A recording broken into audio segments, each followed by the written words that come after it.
Hi there. Are you thinking about getting a band 9 in IELTS? Let's talk about it in this video. You may have noticed that there are lots of videos around on YouTube that promise you the chance of getting a band 9. Now, this is quite a controversial topic, and I'd like to discuss those kind of promises here in this video. The thing is, if you see some of these videos promising you to get a suddenly really high score, jump to band 9 and everything will be great, well, this is basically a myth. The thing is, as you probably are aware, band 9 represents an extremely high level of English. In fact, the truth is, band 9 is too high for most people. So basically, I want to make this video to tell you that a band 9 is just not worth it. In fact, aiming for a band 9 can cause a lot of stress and disappointment which you just do not need.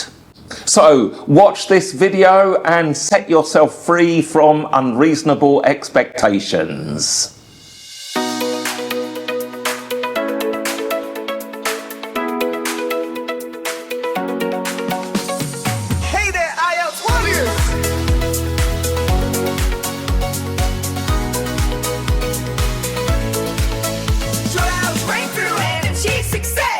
Hi there, my name's David Bourne. I am your IELTS coach from IELTSBreakthrough. IELTSBreakthrough is a YouTube channel that helps you get a high score in IELTS, but not a band 9. You don't need that.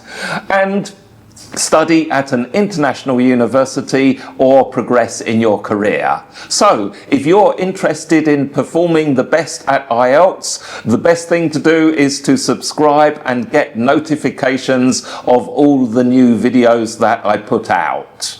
So, let's start by looking at the band 9 statistics now. If we look at the IELTS statistics from IELTS.org, which is the official IELTS website, then you'll get an idea of how many people do not get IELTS band 9 result. The statistics are a little bit behind, so the latest statistics that I can give you are those from 2024, but trends are pretty much the same for every year, and they will stay the same in the future when we're talking about band 9. If you look at the average score across all the countries is about 6.2, 6.3. That is a little bit above band 6. So you can see that band 9 is extremely well beyond the average score that most candidates get.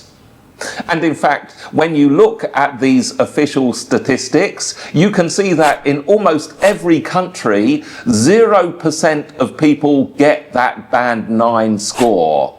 The only exception is America. And even in America, obviously an English-speaking country, only 14% of people who take the test in the States get band 9. They are the facts. Now, let's consider the reasons why you don't need to bother with band 9.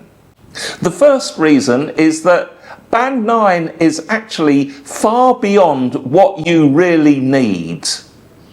Most universities and educational institutions like colleges will require somewhere between band 6.5 and band 8. Where band 7 will fit most of your requirements. In a nutshell, if you get band 7, that result will give you everything you need in most cases. Perhaps if you are studying for a very competitive topic or English language intensive kind of topic like law or medicine, then perhaps you need a band 8. But definitely not band 9. The second reason is that Band 9 also requires you to get Band 9 in all 4 sections of the test. That is the reading, the listening, the speaking, and the writing. And just a small mistake can cause you to drop a band in one of these sections, and then of course your total score will drop. Just a slight mistake can put your whole Band 9 result at risk. Now, the third reason is that it is just so much time and trouble to study for a Band 9. Band 9 represents almost perfection in your use and ability to communicate in English. Achieving perfection obviously takes a lot of time and energy. In fact, we could almost say that it would require an obsession in learning English.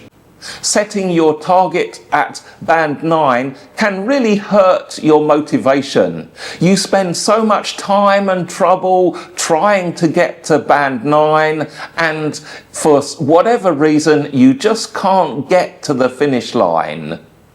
Another thing to remember about this is that there are diminishing returns. So the difference between a Band 8 and a Band 9 is not the same as the difference between a Band 7 and a Band 8. The IELTS band scores are not kind of equally spaced, if you like. It doesn't mean that if you work, let's say, 20% harder, then that's what's required to go up, and then work another 20%, you go up another band. It's not like that. In fact, the difference between Band 8 and Band 9 is quite small. This means that you're going to have to work a lot more, a lot harder, and just to get a smaller result.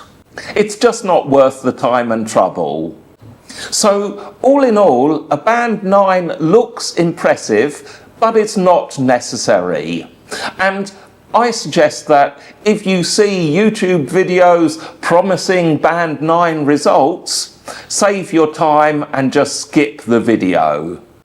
My advice to you is to clearly identify the score you need, which will probably be a Band 7, maybe a Band 8. And then focus on that target score and do all the work you need to reach that level. Okay, so let me know in the comments, how do you feel about Band 9? Would you like to get one, or do you think like me that it's a bit of a waste of time? And of course, remember to subscribe to the channel. Make sure that you watch all of the other videos that I've got, which will help you get to a high score in IELTS, and I'll see you there. Thank you so much. Have a great afternoon, morning, or evening.